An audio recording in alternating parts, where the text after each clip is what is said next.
from your own words po, anong ethics ang sinusunod mo as a tourism or hospitality management professional? Ang sinusunod ko na tourism hospitality management professional ay una, katapatan, tiwala o tapat, patas,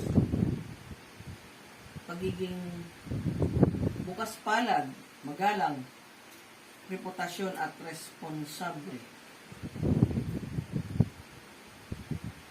Ito ang mga pinipili kong dapat sinusunod ng isang hospitality management professional dahil ito'y nagdudulot ng magandang relasyon sa customer at nakakaakit ng maraming turismo at magdudulot ng progreso sa kumpanya at sa magandang buhay sa mga empleyado. Okay.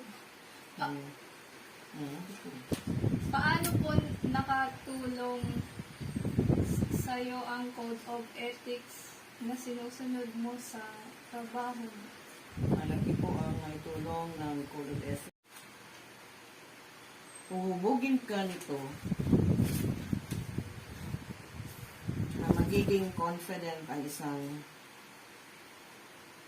tao humarap at makipag-usap ng walang alinlangan dahil ang environment ay lumalawak dahil sa lumalawak ang environment ng isang tao dahil sa mga turismo na nanggagaling sa iba't ibang bansa at magbigay malaking kontribusyon sa pag-angat ng turismo ng bansa. Tingin mo po ba mahalaga ang ethics ng sinusunod mo sa trabaho mo?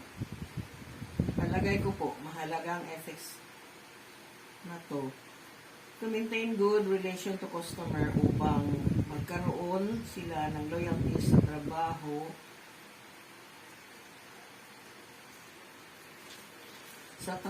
ko kung maisagawa ko ang mga ethics na ito to provide good service and friendly relation to all customers na bibisita sa kumpanya.